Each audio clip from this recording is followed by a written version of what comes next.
नमस्कार दोस्तों, सफ़र शुरू हो चुका है। हम घर से निकल चुके हैं। बारिश हो रही है, लेकिन गज़ब ये है कि ट्रैफिक बिल्कुल गायब है। ऐसा लग रहा है सबने हमारे लिए रोड फ्री कर दी हो। अब हम एयरपोर्ट पहुंच चुके हैं और मेरा बेटा इतना एक्साइटेड है कि लग रहा है अभी अनाउंसमेंट कर देगा, पैसेंजर कृपया ध्यान दें, आज की फ़्लाइट मैं खुद उड़ाने वाला हूँ। हम एयरपोर्ट के अंदर एंट्री कर चुके हैं। सारा प्रोसेस कंप्लीट हो गया और अब मेरे बेटे को भूख लगी थी और बच्चों को बाहर लाओ और बिना खिलाए छोड़ दो असंभव। तो झटपट स्नैक्स और कोल्ड ड्रिंक लिए, लेकिन फ़्लाइट लेट थी तो बोरियत फ्री में मिल रही थी। मेरा बेटा कभी न्यूज़पेपर पढ़ रहा था, कभी पूरे एयरपोर्ट में ऐसे घूम रहा था जैसे बोर्डिंग गेट का इंस्पेक्शन वही कर रहा हो। तभी अनाउंसमेंट हुआ आपकी फ़्लाइट गेट पर आ चुकी हो और हम ऐसे एक्साइटेड हुए जैसे कि स्कूल की छुट्टी की घंटी बज गई हो। और अब हम फ्लाइट में सीट पर बैठते ही फीलिंग आई, वाह अब असली सफ़र शुरू हुआ। लेकिन मेरा बेटा तो सीट बेल्ट बांधते ही पायलट मोड में आ गया। जैसे जैसे फ्लाइट आगे बढ़ती है, मैदानों से पहाड़ों का नज़ारा शुरू हो जाता है। नज़ारा किसी फिल्म से कम नहीं लगता। बर्फ से ढकी चोटियाँ, गहरी घाटियाँ और घुमावदार पहाड़, ऐसा लग रहा है जैसे आसमान में किसी जादुई दुनिया को देख रहे हो। फ्लाइट में अनाउंसमेंट हो रही थी कि अब हम लेह एयरपोर्ट के करीब पहुंच रहे हैं और नीचे का नज़ारा भाई साहब इतनी खूबसूरत कि मन कर रहा था फ्लाइट की खिड़की से ही छलांग मार लूं। आखिरकार हम पहुंचने वाले हैं लेह लद्दाख और हम उतरे हैं कुशोक बकुला रिम्पोची एयरपोर्ट पर, जो दुनिया के सबसे ऊंचाई वाले एयरपोर्ट में से एक है। यह एयरपोर्ट भारतीय सेना के कंट्रोल में आता है, इसलिए यहाँ सिक्योरिटी टाइट रहती है और सबसे खास बात है एयरपोर्ट के अंदर वीडियो और फोटोग्राफी सख्त मना है। लेकिन घबराइए मत, एयरपोर्ट से बाहर निकलते ही आप आराम से वीडियो बना सकते हैं और खूबसूरत नज़ारों को कैमरा में कैद कर सकते हैं। यहाँ पर हमने कैब ली और कैब में बैठ गए और जैसे ही गाड़ी आगे बढ़ी, चारों तरफ आर्मी एरिया ही नज़र आने लगा। पता चला कि एयरपोर्ट के आसपास काफ़ी दूर तक आर्मी का इलाका है। यहाँ हर चीज़ इतना अनुशासन में है कि सड़क पर पत्ता भी गिरे तो सैल्यूट मार कर गिरता है। देखो, ये आर्मी इलाका है, इसलिए यहाँ सब कुछ डिसिप्लिन में रहता है। सच बताओ, इधर आते ही दो चीज़ें साफ हो गई, हवा और हमारा दिमाग। देखो कैसे बादल पहाड़ों के ऊपर ऐसे लिपटे हैं जैसे मेरी मम्मी ठंड में रजाई ओढ़ लेती है। हमारा एक्साइटेड लेवल देखकर भैया ने बोला, मैडम आज आपका फर्स्ट डे है, बाहर घूमने के बजाय अपने रूम में ही रहना बेहतर होगा। हमने कारण पूछा तो उन्होंने बताया कि यहाँ की ऊंचाई और ऑक्सीजन का स्तर काफ़ी कम होता है। अगर आप आते ही ज़्यादा भागदौड़ करने लगेंगे तो हवा आपसे पहले भाग जाएगी। बस 15 मिनट के सफ़र में ही हमें एहसास हो गया कि हम किसी और दुनिया में आ गए हैं। ताज़ी हवा, शांत सड़कें और पहाड़ों की गोद में बसा हुआ होटल, लद्दाख रेसिडेंसी। जैसे ही हम कैब से बाहर निकले, ठंडी हवाओं ने ज़ोरदार स्वागत किया। अब आगे का सफ़र और भी मज़ेदार होने वाला है। जैसे ही हम अंदर आए, सबसे पहले इन्होंने हमारा डॉक्यूमेंट्स मांगे और मैंने सोचा, अरे भाई होटल में आई हूँ या इंटरव्यू देने, लेकिन चलो फॉर्मेलिटी ज़रूरी होती है। जैसे ही मैंने सोचा अब इंतज़ार करना पड़ेगा, होटल वालों ने एक गिलास जूस लाकर सामने रख दिया, मानो कह रहे हो थोड़ा धैर्य रखो, ये होटल का लंच एरिया है। चले हम अपने रूम की तरफ, और जैसे ही दरवाज़ा खोला एकदम फिल्मी अंदाज में लगा कि बैकग्राउंड में कोई रोमांटिक म्यूज़िक बजने वाला है। ये है हमारा रूम, आरामदायक बेड, बड़ी सी विंडो और कोना जहाँ बैठकर मैं सोने का प्लान कर रही हूँ। ये देखिए रूम के बाहर का व्यू, पहाड़, हरियाली और ठंडी हवाएं, मानो नेचर खुद कह रहा हो, अरे भाई वाईफाई मत ढूंढना, लाइफ एंजॉय कर। अब एक मज़ेदार फैक्ट, लद्दाख में ज़्यादातर रूम्स लकड़ी और मिट्टी से बने होते हैं ताकि अंदर ठंड कम और गर्माहट ज़्यादा बनी रहे। मतलब यहाँ के होटल सिर्फ होटल नहीं बल्कि नेचुरल हीटर भी होते हैं। सर्दियों में ठंड से बचना है, होटल के अंदर बैठ जाओ। हाय फ्रेंड्स, तो फाइनली मैं हो गई हूँ रेडी। शाम के हो रहे हैं 5:30। तो हम जा रहे हैं मार्केट।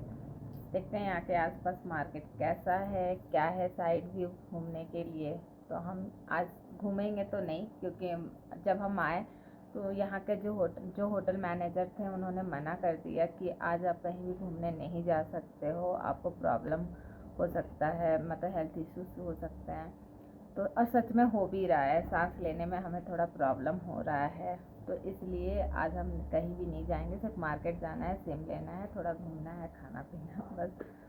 और जो भी है कल हम घूमेंगे, और जहाँ जहाँ मैं घूमती हूँ यहाँ का जो भी व्यू है मैं आपको बताऊँगी। कोशिश करूँगी जो अच्छे अच्छे जो फेमस है और उस जगह पे मैं जाऊँ, उसको कवर करूँ और अच्छे से आपको एक्सप्लेन करूँ। मैं अभी रूम से बाहर निकल चुकी हूँ और अब सीढ़ियों से नीचे उतर रही हूँ। मतलब पूरे सिनेमैटिक एंट्री वाला फील आ रहा है, कहीं बैकग्राउंड में बाहुबली टाइप म्यूजिक ना बजने लगे। हमने यहाँ की लोकल स्कूटी रेंट पर ली है और अब इसका नाम भी रख दिया है फ्लाइंग चींटी, क्योंकि ये ना बहुत धीमी चलती है और ना बहुत तेज, बस अपने ही मूड में रहती है।